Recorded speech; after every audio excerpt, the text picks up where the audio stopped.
우리들이 지난번에 말씀을 드렸습니다. 기도 중에 가장 완벽한 기도는 예수님께서 직접 가르쳐 주신 주님의 기도다. 제자들이 예수님께 와서 아니 저쪽에 요한의 제자들은 기도 잘하는데 우리는 어떻게 기도해야 될지 모르겠으니까 우리들에게 기도하는 법을 가르쳐 주십시오. 그랬더니 예수님께서 너희들 그럼 기도할 때 이렇게 하여라 라고 가르쳐 주신 것이 바로 그 주님의 기도입니다. 주님께서 직접 가르쳐 주셨다 해서 주님의 기도라고 우리 얘기하는데 그 주님의 기도를 우리가 정말 하고 그리고 이 카메라 조심. 네, 기도하겠습니다. 성부와 성자와 성령의 이름으로 아멘. 하늘에 계신 우리 아버지의 이름이 거룩히 빛나시며 아버지의 나라가 오시며 아버지의 뜻이 하늘에서와 같이 땅에서도 이루어지소서. 오늘 저희에게 일용할 양식을 주시고 저희에게 잘못한 일을 저희가 용서하오니 저희 죄를 용서하시고 저희를 유혹에 빠지지 않게 하시고 악에서 구하소서. 아멘. 네.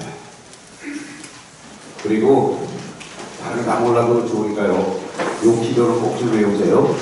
주님의 기도 꼭 외우시고 그 다음에 또 내가 그 천주교 신자가 되면서 내가 하나님께 드리는 약속이 있습니다. 약속은 나는 이러한 부분을 정말 믿습니다라는 어떤 나의 믿음 고백, 우리가 그걸 사도신경이라고 얘기를 합니다. 사도부터 전해 내려오는 우리 교회의 믿음의 고백입니다. 우리가 일종의 고백의 기도예요. 나는 하나님 천주성부 믿고 천주성자 예수님 믿고 성령도 믿고 또 그리고 내가 죽은 다음에 영원한 생명도 믿습니다 하는 그런 사도신경이 그게 교회 2000년 이어오는 그러한 믿음의 그 내용이거든요. 적어도 그거는 내가 믿음으로 받아들이고 그리고 그 안에서 내 신앙생활을 이렇게 해나가는 그런 쪽으로 해서 세례받기 전에 적어도 그 단계 기도문은 꼭 좀 여러분들이 외우고 마음에 꼭 좀 새기셨으면 좋겠어요. 그 전에는 우리가 이 6개월 교리를 할 때는 한 12가지 기도문을 다 외우라고 얘기를 합니다. 그래서 체크하고 그 기도문을 외우지 못하는 사람은 보류, 다음번으로 이제 낙제시키고 이렇게 그러는데 다른 기도문은 이제 우리가 살아가면서 저기 하시고 사도신경하고 주님의 기도는 하기 세례받기 전까지 머릿속에 꼭 다 외우시고 그러니까 미사 오시면 주일날 미사 오시면 이제 저절로 이게 돼요. 제가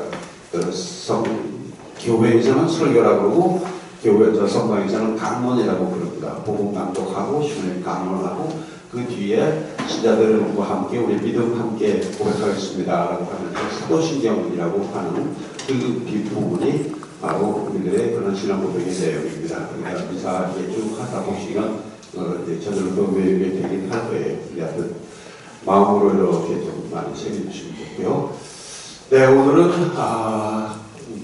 개신교와 천주교 그리고 또 마리아에 관한 부분을 가지고 한번 말씀을 드립니다. 두 주제를 하나로 이게 묶은 거는 어쩌면 마리아 때문에 천주교하고 개신교하고 싸움질을 많이 합니다. 그래서 그냥 이 개신교에서 주장하는 마리아에 관한 부분들 또 그리고 또 우리가 고백하는 마리아에 대한 그 부분 여러분에게 설명을 하면서 두 주제를 그냥 더 왔다 갔다 하면서 저기를 하겠습니다. 원래 예수님이 이제 이 그리스도교를 세웁니다. 제자들이 예수님이 돌아가셨다가 부활하시고 하늘에 올라가셨다는 것을 세상에 나가서 선포하기 시작하면서 이제 교회가 형성이 되고 그들은 예수님의 가르침에 따라서 서로 정말 재산도 나누고 마음도 나누고 하면서 공동체 생활도 이렇게 하고 딴 사람들이 역시 예수 믿는 저 사람들은 뭐가 참 다르구나 참 보기 좋구나 하면서 많이 부러워하고 우리도 정말 저렇게 서로 의지하고 믿고 또 사랑하고 나누면서 살면 참 좋겠다라는 그런 좋은 평판을 얻게 되죠. 그리고 그들을 이제 이 사람들은 그리스도인이라고 부르기 시작을 합니다. 역사서에 나오는 이 고유명사입니다. 그래서 그들을 예수를 믿는 그러한 사람들을 크리스찬이라고 부르기 시작했다라고 로마의 역사서에 나오는 그런 이 단어입니다. 그래서 우리는 예수님을 믿는 사람을 크리스찬이라고 그렇게 표현을 합니다. 근데 좀 더 그 내용을 깊이 있게 얘기를 하자면 예수님을 그리스도라고 세상의 구원자이며 메시아라고 정말 이 하나님의 대리자라고 믿고 고백하고 그 말씀을 따라 사는 사람을 정확하게는 크리스찬이라고 얘기를 하는 겁니다. 그냥 통칭 예수님을 그리스도, 즉 세상의 구원자 메시아라고 믿고 고백하는 사람들을 우리가 크리스찬이라고 표현을 합니다. 그러니까 거기에는 가톨릭 교회 또는 개신교, 그 다음에 저기 동방교회 다 포함한 그 단어가 그리스도입니다. 예수님을 믿는 사람들을 통칭한 단어가 크리스찬인데 이것이 이제 세월이 지나면서 조금씩 이제 갈라지기 시작을 해요. 그래서 이 그리스도교는 예수님 시대부터 이제 시작을 해가지고 쭉 내려오다가 400년경에 동방교회, 서방교회로 갈라집니다. 그거는 또 이제 인간적인 욕심 때문에 갈라지는 건데 결국은 그 로마를 중심으로 한 그 교회, 거기에 대표자가 이 교회에 이거냐? 아니면 지금 저기 터키의 이스탄불에 있는 그 소위 그 교회, 거기에 있는 교회의 대표가 이 크리스찬의 대표냐라는 그런 문제 때문에 서로 자기네가 잘났다고 싸움질을 하다가 결국은 갈라섭니다. 이게 한 470몇 년이에요. 갈라져가지고 우리는 그때부터 동방교회, 서방교회로 이렇게 얘기를 합니다. 그래서 동방교회는 오늘날 그리스와 터키, 소련 이쪽으로 쭉 포함한 그쪽 교회, 피랍 정교회라고 표현을 하기도 하고 그리크 오더독스라고 그렇게 표현하기도 합니다. 이제 모자 시커멓게 입고 모자 쓰고 이제 수염 기르고 하는 할아버지들 있는 그쪽 동방교회인데 거기인데 어쨌든 거기는 정말 굉장히 좀 보수적이고 정말 이 구약시대에 하던 그 예절을 그대로 따라가고 뭐하고 하면서 굉장히 좀 보수적인 그런 저기를 신앙을 가지고 있죠. 그리고 반대로 이제 이 로마에 있는 이 교회를 서방교회. 그래서 이쪽은 로만 캐톨릭이라고 부르고 저쪽은 그리스 오더독스라고 해서 이 교회가 달라집니다. 그래서 이 서방교회, 로마교회가 이게 쭉 그대로 이렇게 이어져 내려오다가 1517년 마틴 루터를 의해서 이것이 다시 가톨릭하고 프로테스탄트 교회로 갈라지게 되죠. 마틴 루터는 1517년이죠. 마틴 루터 본래 신부였었어요. 이 아우스팅 회의의 수사 신부였었거든요. 그리고 나름대로 살면서 굉장히 이 자기 신앙에 대한 체험도 강하고 또 학구열도 강하고 굉장히 정말 순수한 마음으로 신앙생활 열심히 하던 신부였었는데 당시에 그 교회에 여러분들이 잘 알고 있는 어떤 뭐라고 해요? 면죄부라고 많이들 얘기를 하죠. 뭔가 하여튼 좀 번역이 좀 잘못된 건데 그냥 하여튼 통상 우리가 면죄부라고 얘기를 합시다. 그때에 로마에 있는 그 레오 10세라는 그 교황님이 지금 베드로 대성전, 로마에 있는 이 베드로 대성전을 건립을 하면서 그 말하자면 대통령 궁을 라테란 성당이라는 데서 이쪽으로 이제 옮기려고 그 성당을 짓기 시작하는데 거기 가보신 분 계시죠? 어마어마하게 커요. 어마어마하게 크고 그 안에는 뭐죠? 나무로 된 거 하나도 없이 전부 다 돌로 이렇게 싼 건데 저 끝에서 이쪽 끝까지가 225m, 높이가 150m, 이쪽 옆으로 150m. 근데 그게 다 돌로 이렇게 한 거예요. 그리고 그거는 유명한 조각가라든지 또 건축가라든지 이 사람들이 총동원이 돼서 그렇게 한 건데 하다 보니까 돈이 모자라네. 근데 그 전에 뭐가 있었냐면요.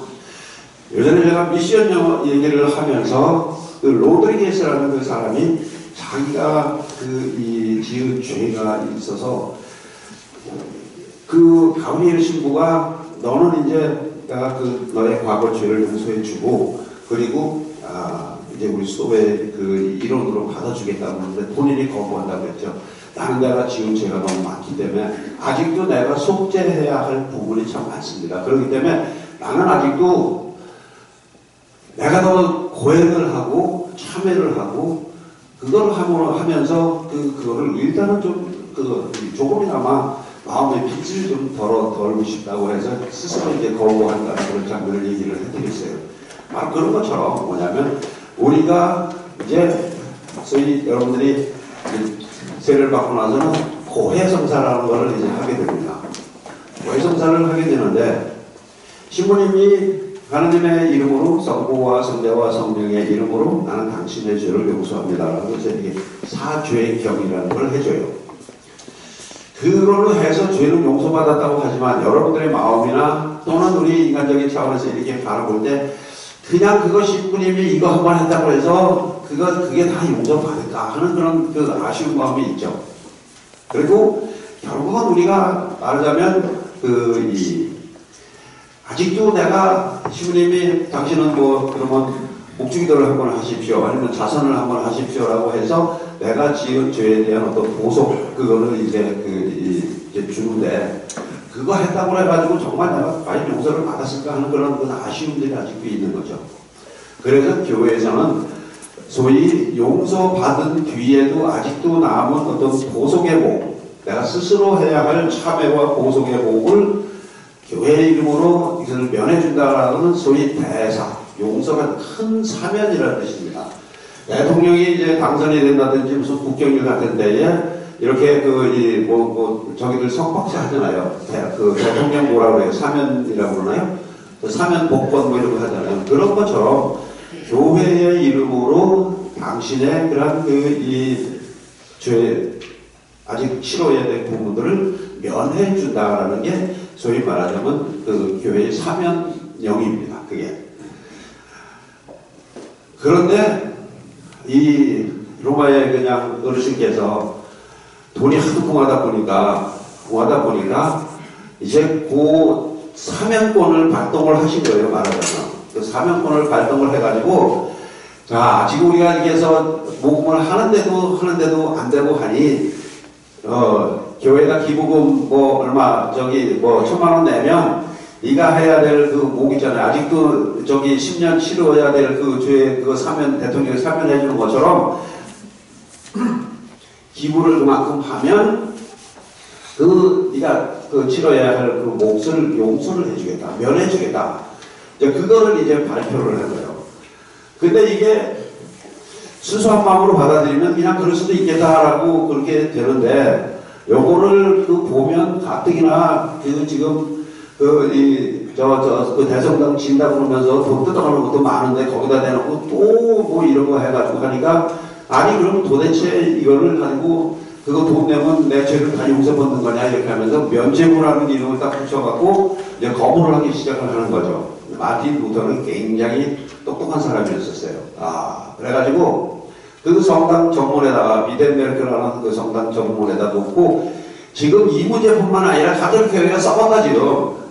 썩어도 고통스러운 게 아니고 이게 좀 엉망진창이니까 이거 한번 이 개혁을 차라리 이걸 계기로 해서 이 개혁을 한번 해보자라고 이제 하면서 한번 토론을 하자라고 벽에다 갖다 붙이고 나 그거 못한다라고 이제 거부를 해요.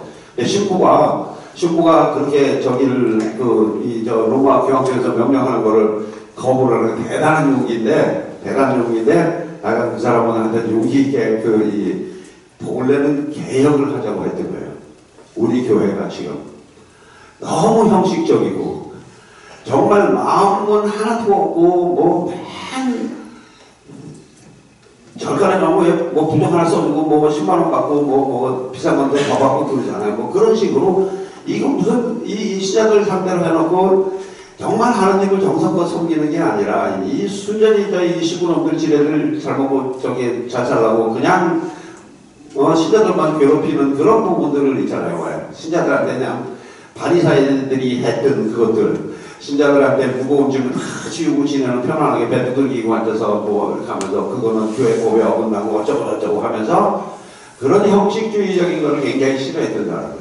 우리가 순수한 마음으로 좀 돌아가자라고 해가지고 거기다가 갖다가 이제 걸어놓고 이제 거복하고 그러다 보니까 막 사람들이 박수 치고 막 난리가 났어요. 그런데 그 당시에 또 유명한 카톨릭 거기에 이제 또 유명한 저기 하고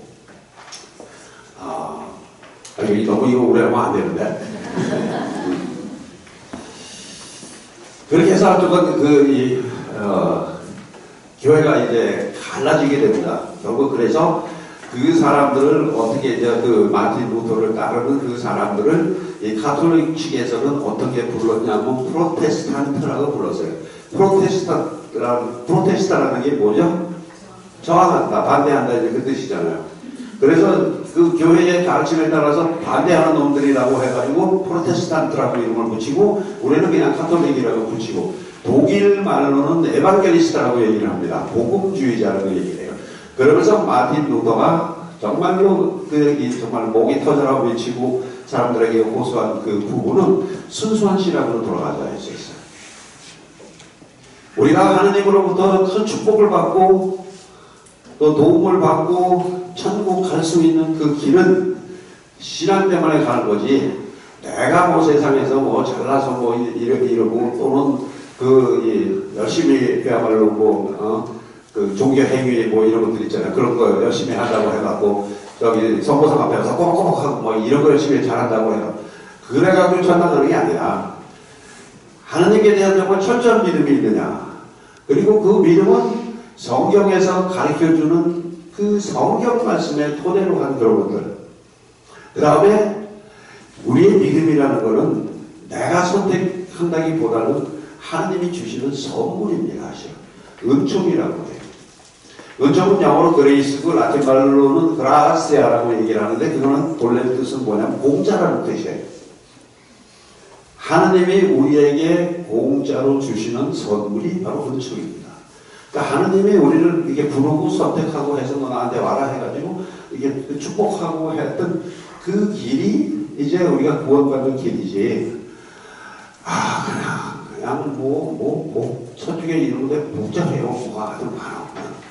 저도 뭐 공부하고 뭐 이런 거 하다가 보면요. 차라리 계속에 목사가 돼갖고 그냥 이런 거 저런 거 그냥 뭐 주교님 지시도 따라야 되고 로마에서도 뭐 하는 것도 따라야 되고 이렇게 마음에 안 들게 했는데 나 혼자 가만 놔두면 정말 하나님한테 금방 갈 것 같아. 막 한참 젊었을 때요. 막 열이 뻗치고 열성이 뻗칠 때는 그랬는데 뭐 이건 되고 저건 안 되고 교회 보면 뭐 복잡해. 이거 다 집어치고 그냥 쏙 갔으면 이게 좋겠는데 지금 로켓도 타고 달아나는 시대인데 그냥 뭐 그걸 그냥 계단 걸러서 복잡하게 이런 생각이 들 때가 있거든요. 지금. 그래서 그건 선물로 주어지는 건데 그러니까 너무 형식적이고 그렇다고 해갖고 말씀을 거는 과감하게 많이 버립니다. 전주교회에서 가톨릭 교회에서 이제까지 했던 여러 가지 형식적인 내용들을 그것을 과감하게 버려요.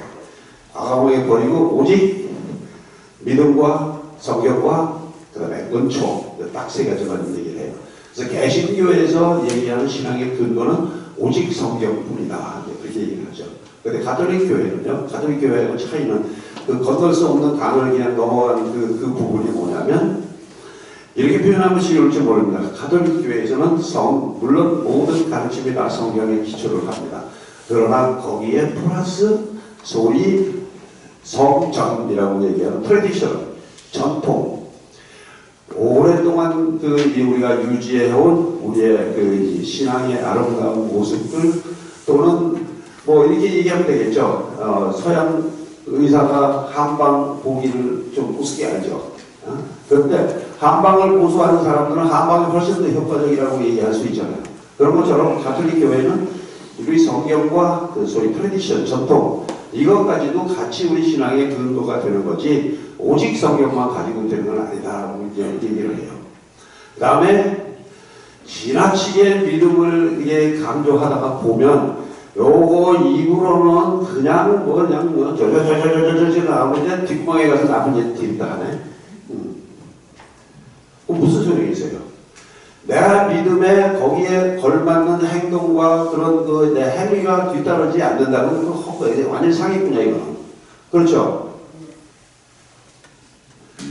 이게 입으로는 완전 천사인데 뒤에 가서 보면 전직 신자들 중에 그런 사람 많아요. 말하고 이 행동하고 전혀 달라. 네? 나도 그 중에 한 사람이에요. 나도 그 중에 한 사람이에요.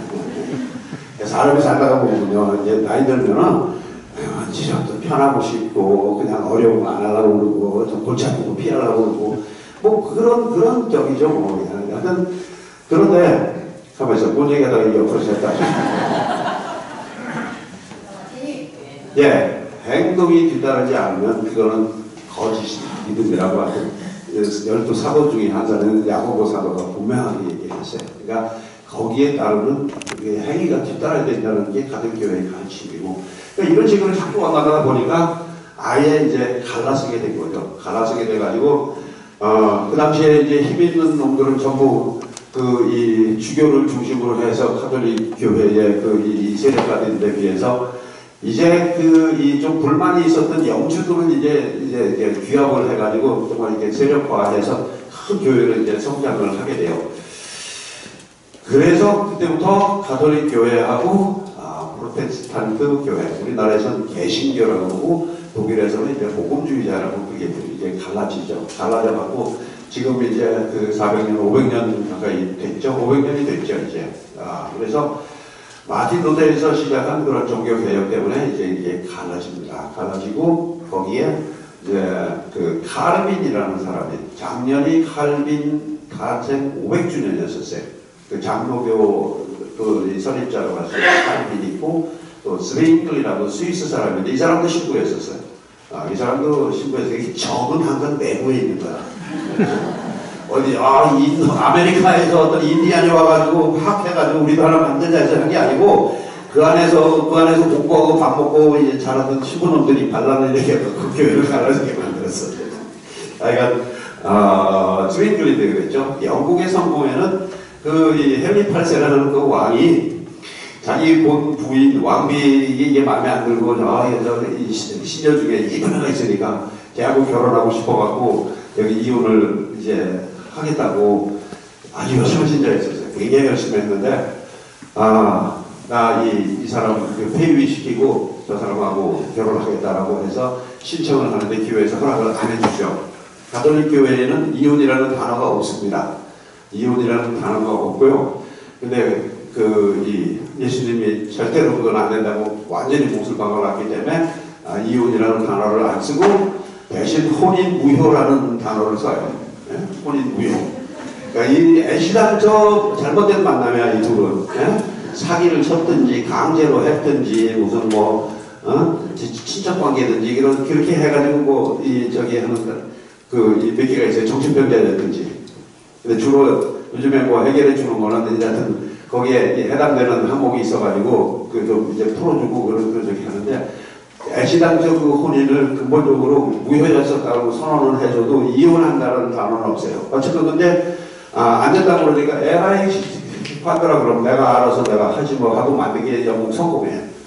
그게 웃기는 거예요. 근데 하여튼 거기는 신부 장가가는 거, 지가 그렇게 갈래니까 할 수 없이 이제 신부들 장가가도 된다라고 그래서 신부 장가가는 거 하고, 교회 대표, 수위권자가 영국 국왕입니다.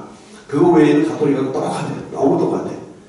마틴 루터가 너무 소중한 거를 많이 버리고 순수한 것만 이렇게 찾다가 보니까 아쉬움이 참 많아요, 실은. 우리 신앙을 풍요롭게 해주고, 좀 더 깊이 있게 해주고 하는 여러 가지 좋은 장점들까지도 다 거부를 한 거예요. 그러면서 오직 이것만 하자라고 이제 했던 건데, 좀 제 입장에서 보면 굉장히 아쉬움이 많죠. 그 중에서도 제일 개신교 신자들이 천주교를 공경하면서 하는 말이 고해성사. 어떻게 인간이 인간의 죄를 용서하느냐. 우리는 직접 하느님한테 기도하고 하느님한테 응답을 받아서 죄 용서받았다고 죄를 용서받는. 죄는 하느님만이 용서해 줄 수 있는 거지 어떻게 인간이 인간을 용서하냐. 그래서 고해성사도 버려요.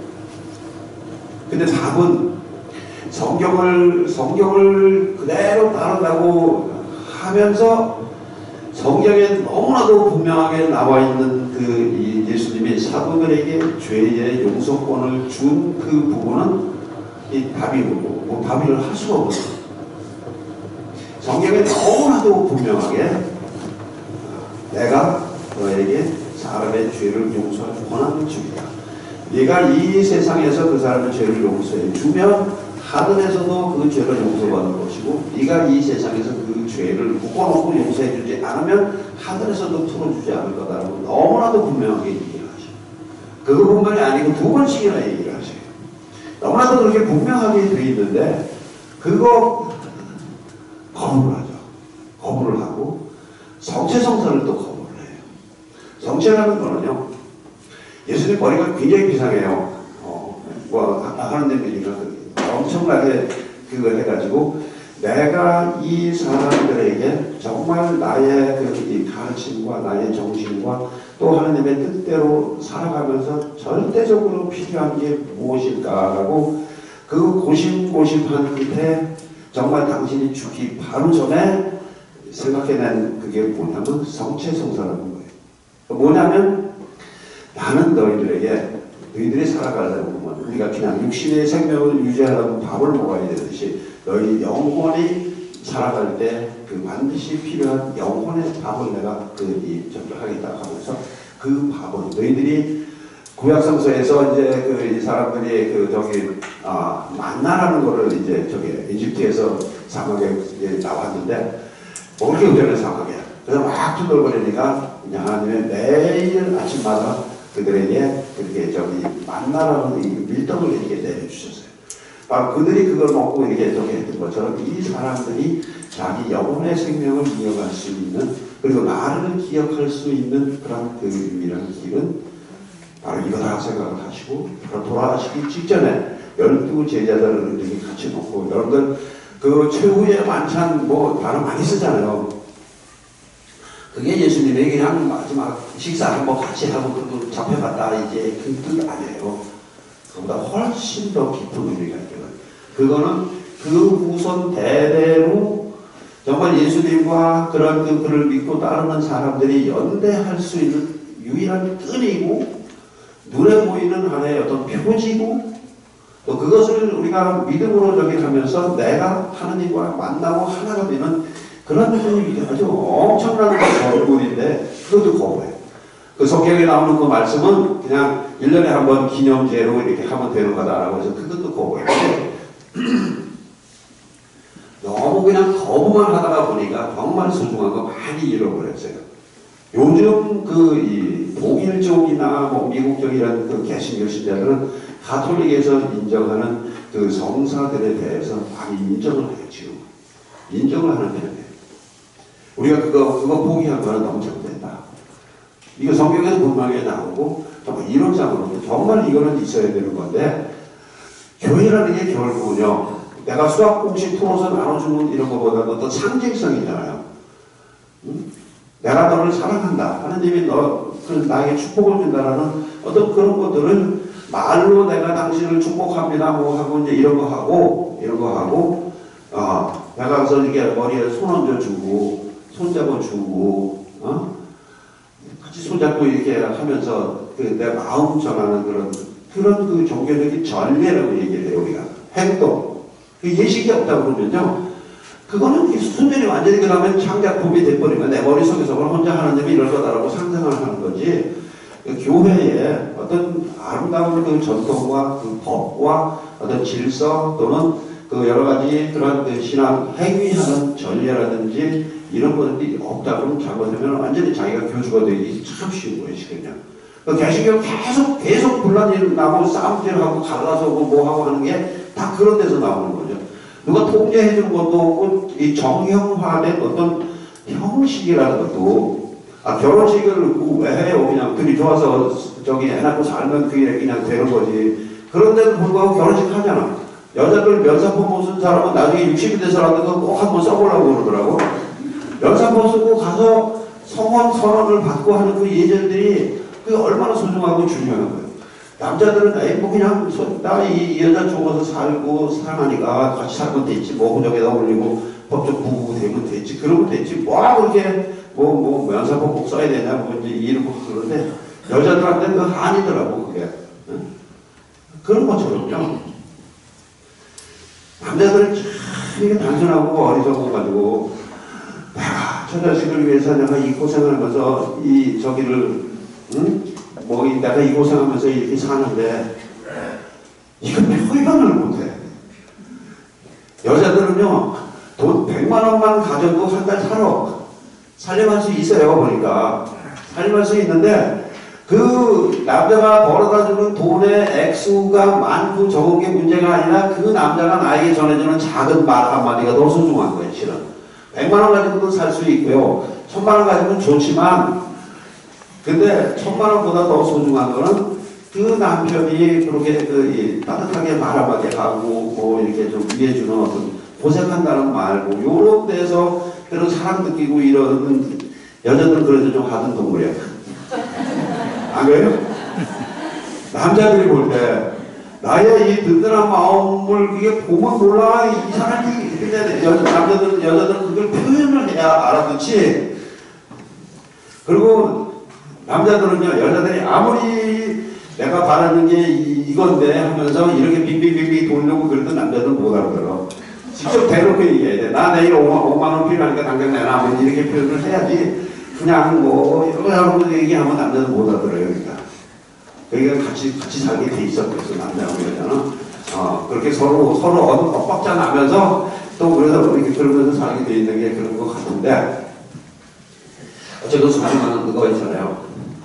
살면서도 내가 정말 당신 수고 많이 한다, 고마웠다, 사랑한다, 이런 말 한마디 표현하는 것이 그냥 또딱 뭐 1억을 갖다 줬다고 그래. 그거 가지고 1억이고 감동을 하겠다.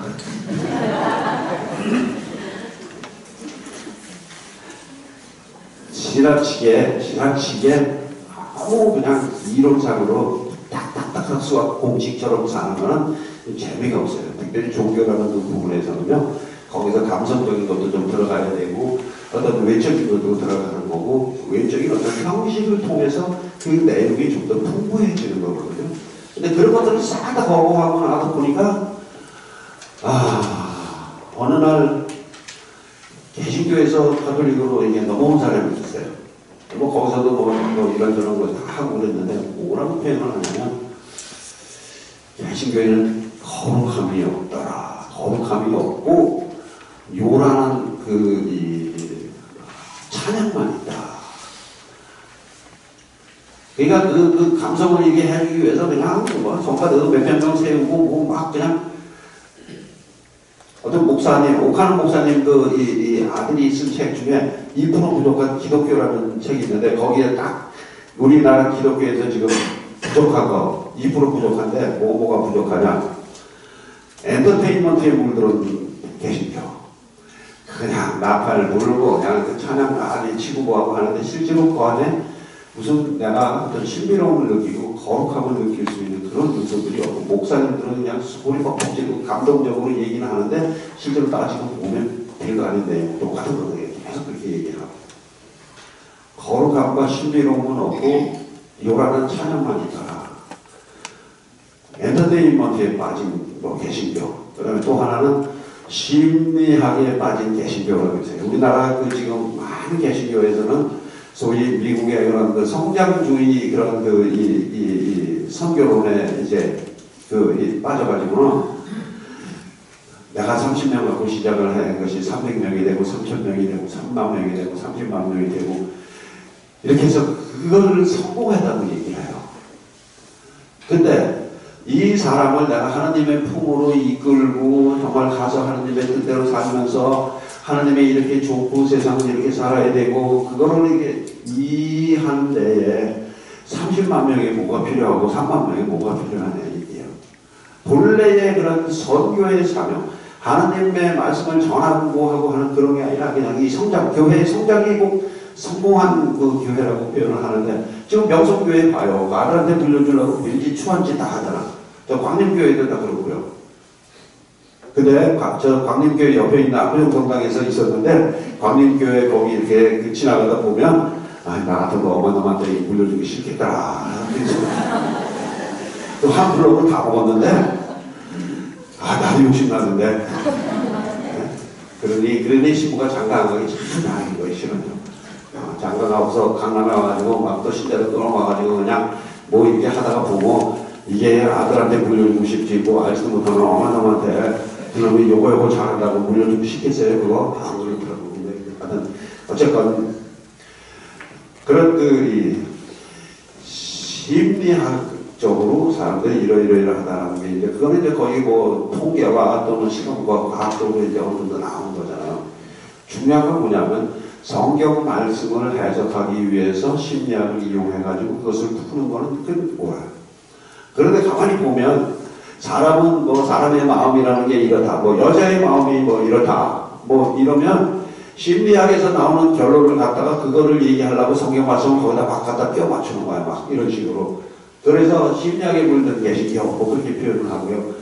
또 더 중요한 건 뭐냐면 소위 물질주의, 돈에 그냥 집착하는 개신교, 이제 그렇게 자본주의에 물든 개신교 이런 표현을 그렇게 하는데, 하여간 교회라는 것도 그렇고 내가 신앙이라는 것도 그렇고 내가 정말 하나님을 얼마나 잘 섬기고 그분에 따라서 세상을 아름답고 정말 행복하게 사느냐, 그게 문제인데, 하나님을 믿는 이유가 우리 남편 돈 잘 벌고 우리 아들 공부 잘하고 식구들 모두 건강하고 그렇게 해서 뭐 두 달에 한 번씩 해외여행 나갈 수 있을 정도로 돈 모으고 뭐 이게 하나님의 축복이라고 얘기하는 이제 그런 건 아니죠.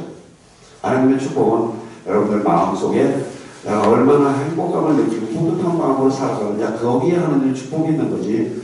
그거 무슨 소나타 타던 사람한테 벤츠타게 만들어주고 그게 하나님의 역할이라고. 자판기 하나님이잖아요. 내가 이렇게 기도를 하고 지네대로 면죄부라고 얘기하면서 있잖아요. 실제로 나는 면죄부보다 더한 짓을 많이 한다. 실제로. 그 돈에 욕심이 나면은 그게 어쩔 수 없죠. 돈 앞에는요, 신부도 소용없어. 그런 거 보면서, 참, 진짜 이 돈의 유혹에 빠지지 않고 어느 정도 선을 그어주고 하는 이 카톨릭이 훨씬 낫다. 결론은 바로 그런 거 얘기하는 거예요. 근데 어쨌건, 가톨릭은 성경과 전통, 그리고 특별히 성사라는 것을 통해서 사람들이 좀 더 하나님을 가까이 체험하고 하나님을 만날 수 있고 그 안에서 살 수 있게 이제 도와주고 있는데, 어쨌든 내가 뭐 가톨릭 신부니까 가톨릭 잘났다고 얘기를 하지만 개신교 신자 중에서도 정말 성실하게 그냥 그렇게 사는 사람은 얼마든지 많고요. 천주교 믿어서 성당 다닌다고 하면서 나쁜 짓 하는 분들도 많고, 그냥 중요한 것은 내가 어떻게 하나님을 믿느냐, 그 부분이 중요한 거고 핵심은 다 돼요.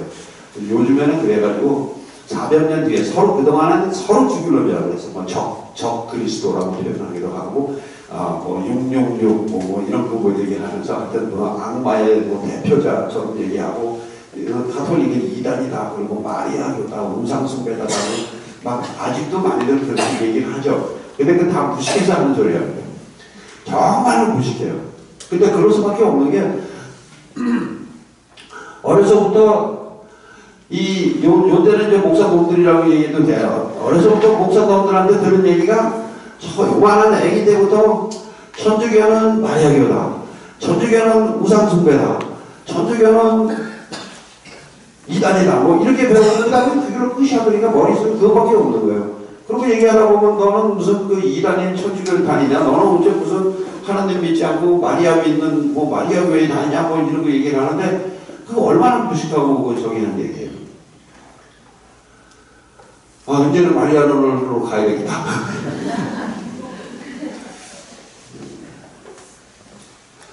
천주교는요, 우상숭배교 아니고 성경의 이 거룩한 전통에 따라서 우리가 이렇게 표현을 합시다. 내가 어머니 사진을 보면 어머니의 모든 게 다 기억이 나잖아. 기억도 나고 추억도 있고 뭐 이런 것처럼 눈에 보이는 어떤 그 표징들, 그러니까 우리가 성모 마리아상을 보면 괜히 기도하고 싶고 마음이 좀 이렇게 편안하게 느껴지고 이제 그러거든요. 그래서 천주교 신자도 거기서 이제 기도도 하고 이제 뭐 그러는 건데, 그걸 이제 우상숭배라고 얘기를 하는데, 그럼 그게 우상숭배면 우리가 살아가는 모든 게 다 우상숭배지 못 따지고 보면요. 그래서 그런 그 상징적인 거, 우리 신앙을 보다 풍요롭게 해주는 어떤 그 상징적인 그런 부분들을 마틴 루터는 너무 거기에 천주교 신자들이 집착하니까 그거 하지 말라고, 오히려 그는 우상숭배에 가까운 거다라고 해서 싹 다 치워버렸어요.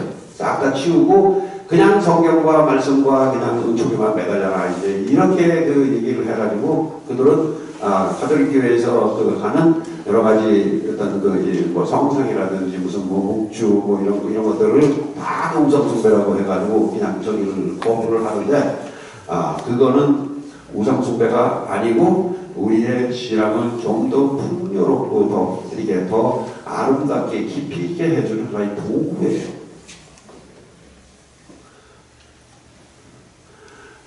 그런 이제 이 간단한 차이인데, 그냥 막 핏대 올리면서 그냥 우상숭배다, 뭐 마리아교다, 뭐 이단이다, 뭐 얘기를 하는데, 그거는 한마디로 딱 얘기하면 그들이 무식해져버리는 거예요.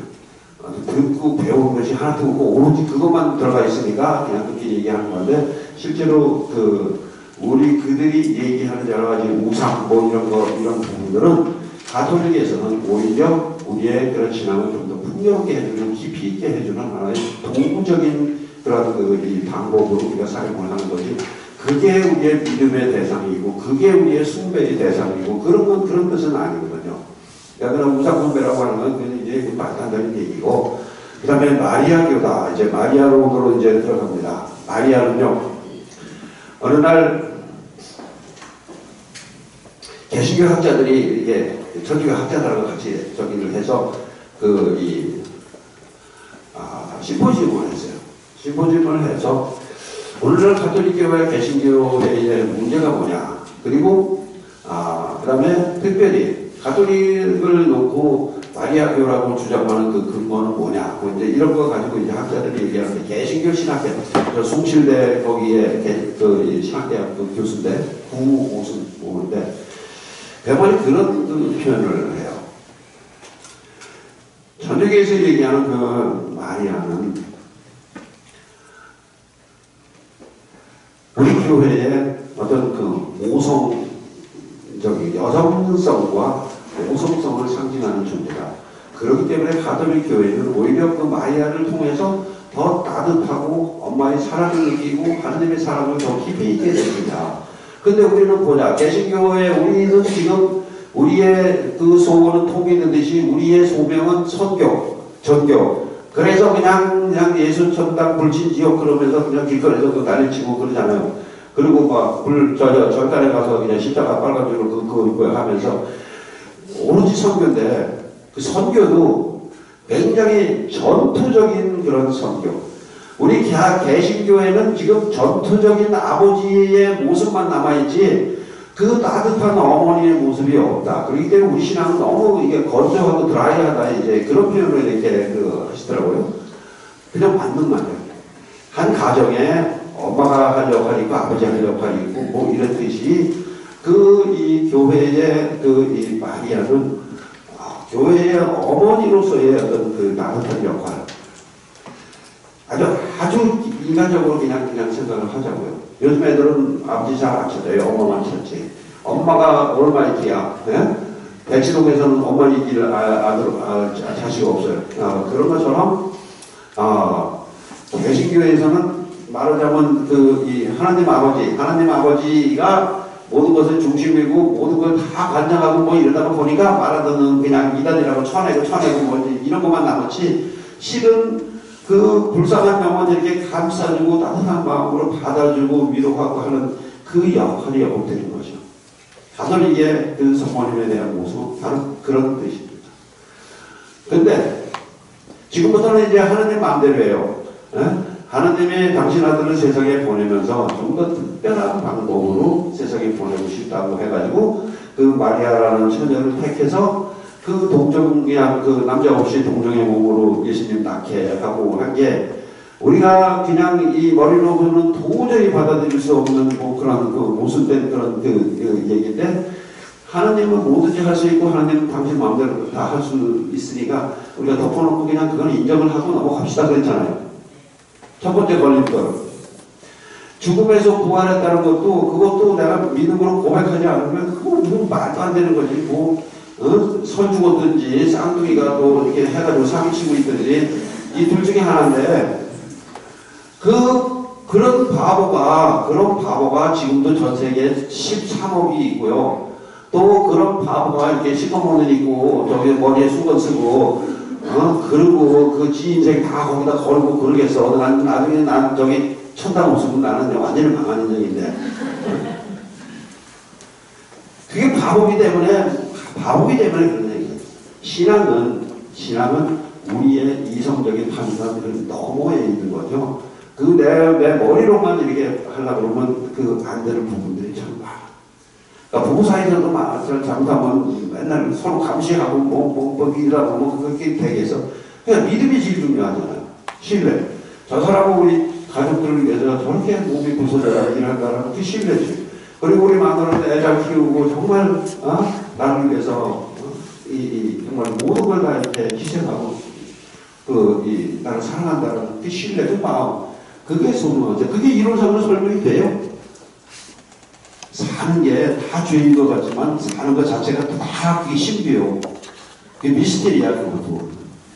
그래서 어떤 사람은 그러죠. 사는 거는요 내가 설계하고 내가 뜻하고 내가 만들어 나가는 게 아니라 사라지는 거.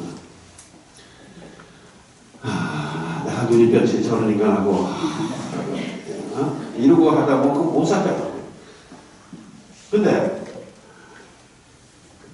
저 사람이 정말 그냥 몸이 부서져라 정말 나를 위해서 자기 목숨까지 그냥 다 바칠 수 있는 저런 이 짝을 내가 만난 게 얼마나 큰 축복이야. 근데 그게 이론으로 설명은 안 되는 거죠. 신앙도 이제 그런 거죠. 그러니까 그냥 이 교회에서 그냥 덮어놓고 믿으라는 건 그냥 넘어가세요. 나중에 마음으로 깨닫게 돼요. 상당히 지나다가 보면 내가 마음으로 깨닫게 되고 맞다. 예수님은 정말 그때 부활하셔서 오늘도 살아계시고 지금도 나와 함께 여기 계시다라는 믿음들이 생기고 그렇게 돼요. 그러니까 덮어놓고 넘어갈 건 넘어가요. 그러니까 우선 동정으로 해서 처녀가 그냥 하나님의 특별한 선택을 받은 건 사실이죠. 그럼 개신교에서도 인정을 하는 거예요.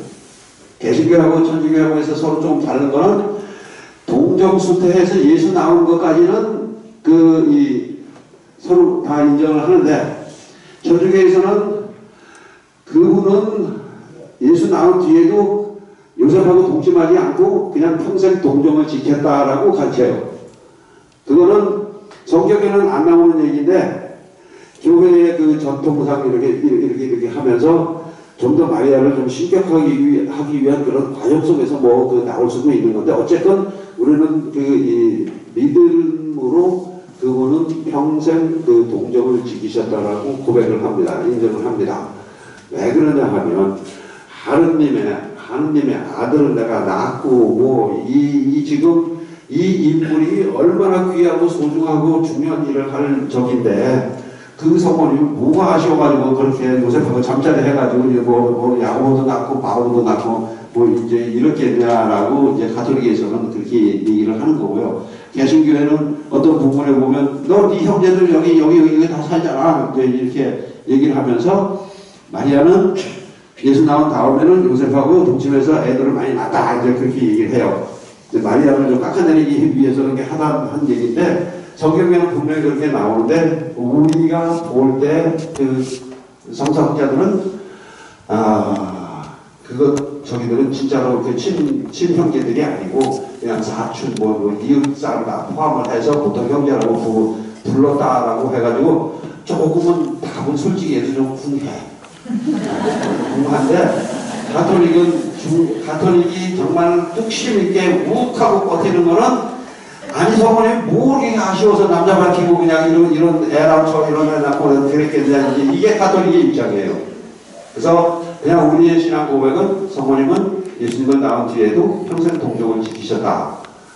그리고 하느님으로부터 특별한 선택을 받아서 예수님처럼 그냥 땅에서 육신을 썩지 않고 그냥 하늘로 이제 불러 올라갔다고 그러는데 아무도 본 사람은 없어요.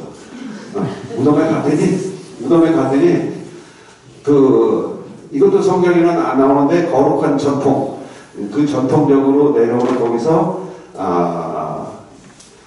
성모님 돌아가셔서 제자들이 가서 이제 갔더니 이게 시신이 없어진 거예요. 그래가지고 다른 친구들 다 가서 이제 갔더니 정말 시신은 없고 거기가 아주 그냥 향기로운 백합으로 다 채워져 있는 데다가 하늘에 이제 환지가 열리는데 하늘에서 예수님이 성모님한테 화관을 씌워주는 장면이 이렇게 나온다. 여러분들이 서방에 가서 대부분 가면 성당부터 가잖아요. 성당 가서 다 보잖아요. 그러면 그런 그림 많아요. 천정에 이렇게 보면 천정에 그런 그림이 제일 많아. 예수님이 성모님한테 큰 왕관 씌워주는 장면이 참 많거든요. 바로 이제 그런 것처럼 하나님은 성모 마리아에게 특별한 은혜를 주셔서 그분은 땅에서 썩지 않고 예수님처럼 하늘로 이제 돌아가신 다음에 불러 올라가신다. 성모 승천이라고 얘기를 하는데 그것도 이제 우리가 그냥 전통에서 이게 가르치는 거고요. 근데 성모님이 땅에서 썩었던 그냥 하늘에 올라갔던 우리 신앙생활은 특별히 저기 될 거 없어. 그냥 교회에서 그렇게 가르치니까 그런 거 다 그냥 그렇게 하세요. 그냥 믿을 교리니까 그냥 믿어두지 뭐. 나중에 가서 내가 믿었는데 진짜 그랬으면 나는 땡잡는 거고 나 그거 거부한다고 그래서 나중에 성모님한테 꼴밥 맞지 말고 그냥 가르치는 대로 그냥 그대로 그렇게 해서 중요한 건 그건 아니야. 중요한 건 그건 아니니까 우리 가톨릭 교회에 지금 좀 이제 십자가를 이제 좀 공부 좀 했다는 사람들이 얘기하는 그런 점은 뭐냐면 선교사들이 또는 초기 교회의 그러한 이 사제들이 또는 이 교회 지도자들이 너무 성모님에 대한 신심을 그냥 거의 우상에 가까울 정도로 성모님께 대한 신심을 강조하다가 보니까 가톨릭 신앙, 그리스도교 신앙의 핵심은 이제 십자가거든요. 예수님이 우리 대신 십자가에서 못 박혀서 돌아가시고 그리고 그거를 희생 제물을 삼아서 하나님이 우리 인간의 죄를 용서해 주시고 그를 다시 부활시켜 줬다는 게 우리의 핵심인데 이러면 천주교 신자들을 보면 불교의 영향을 받아서 그런지 그냥 죽으나 사나 이것만 굴리는 거야 그냥 그래서 우리가 뭐라고 표현하냐면 십자가 대신 묵주를 지어주었다. 이 잘못 지은 거예요 실은요. 근데 십자가에 대한 확실한 개념이 있고 그거에 대해서 확실한 믿음을 가지고 그대로 살겠다는 그런 마음이 있으면서 이거 열심히 하면 금상첨화. 네?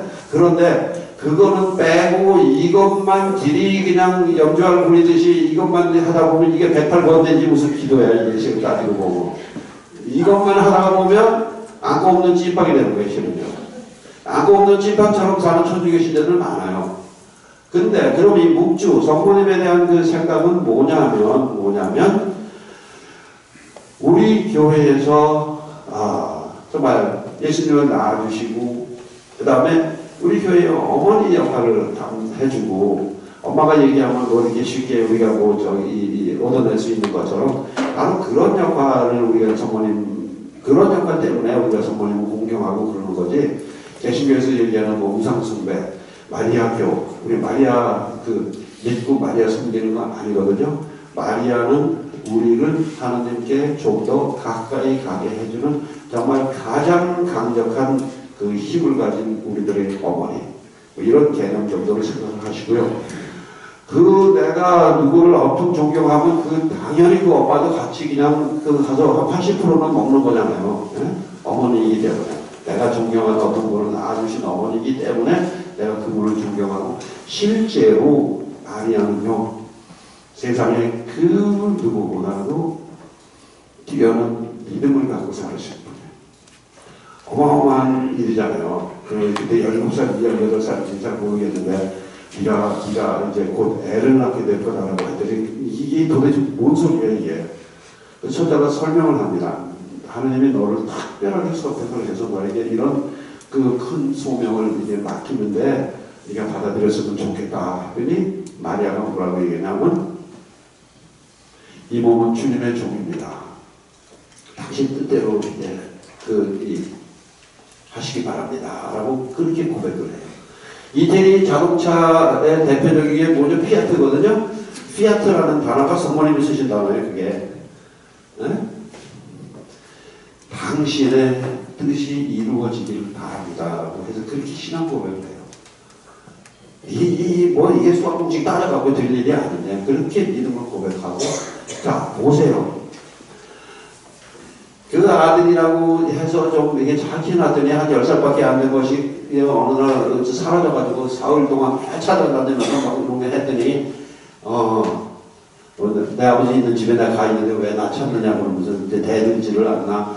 30살 되더니 봉도 남발하고 해갖고 뭐 그지 같은 놈들 끌고 다니면서 하느님이 어쩌고저쩌고 막 하느니 하여튼 잡혀서 비참하게 죽잖아요. 십자가형은요, 십자가형은 그 당시에 가장 저기들 반역범 뭐 이래 아주 중죄인들을 죽이는 처벌법이에요. 거기에다가 이제 못 박아가지고 다 피 흘리고 이렇게 해서 죽게 하는 방법인데 가장 중한 그런 사형 집행법이 십자가형입니다. 성모님 그게 엄마인데 그거 다 돌아가실 때 옆에 계시죠. 여러분들 저기 가면 피에타상 있죠. 피에타라는 게 보면 이제 슬픔의 어머니 이런 이제 뭐 그런 정도로 이렇게 표현을 합시다 그냥. 근데 정말 자기보다 먼저 내가 볼 때는 얘는 하나님의 아들이고 정말 귀한 존재인데 이렇게 비참하게 죽어간 그 아들을 아는 어머니의 마음 그 성모님 다 받아들여요. 그러니까 우리는 그 성모님은 정말 아들의 고통을 다 당신의 그 믿음으로 받아들이고 또 그것을 신앙으로 승화시키고 이게 하느님의 뜻이다라고 한다 그러면 예 알겠습니다 하고 무조건 순종했던 신앙과 순종의 가장 대표적인 여인이 성모님이기 때문에 우리가 성모님을 존경합니다. 그리고 예수님의 어머니고 그 어머니가 성경에도 나와요. 어느 날 예수님이 잔치집에 갔는데 그 집에 술이 떨어졌어.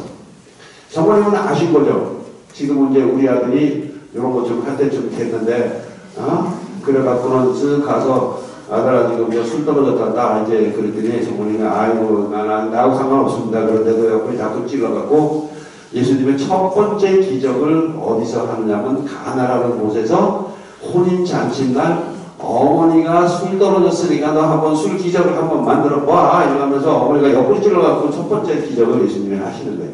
그런 것처럼 예수님께도 성모님은 엄청난 존재였었고 우리에게는 그마보다 더 귀한 존재가 또 성모님이기 때문에 그렇습니다. 내가 성모님한테 열심히 기도 잘하고 그러시면 나중에 성모님이 특별히 기억해 주실 거예요. 그러니까 그냥 하시되 핵심적인 내용, 우리 신앙의 핵심은 십자가. 예? 모든 사람의 죄를 대신 짊어지고 그냥 일반 제사 개념으로 생각하시면 좋아요. 우리 제사 지낼 때, 고사 지내고 할 때 돼지 공화기 앞에다 놓고 그거 절하고 그러잖아요. 그런 제사법은 뭐냐면요. 내가 그냥 이거 하려고 그냥 희납신학까지 쫙 다 해갖고 왔는데 시간이 없네. 제사법은요. 하늘 또는 절대자, 이게 힘을 가진 어떤 저기에게 내가 이만큼 이게 와이로를 드리니까 그냥 우리 좀 보호해 주시고 지켜주십시오. 그리고 혹시 나 때문에 마음 상한 게 있으면 좀 용서해 주십시오. 그런 뜻으로 하는 게 제사예요. 그래서 옛부터 제사 중에 제일 귀한 제사는 뭐냐면 사람을 죽이는 거예요. 사람을 잡아서 제물로 바치는 거예요. 십종전 생각하시면 돼요. 심청이 살아있는 그 생처녀를 그냥 바다에 빠뜨려갖고 용왕님 잡수시고 바닷물 좀 잔잔하게 해주십시오라고 하는 그 제사가 그게 가장 원초적이고 그 1등으로 우리가 꼽는 그런 제사죠. 근데 그게 사람 잡아 죽이기 너무 잔인하잖아요.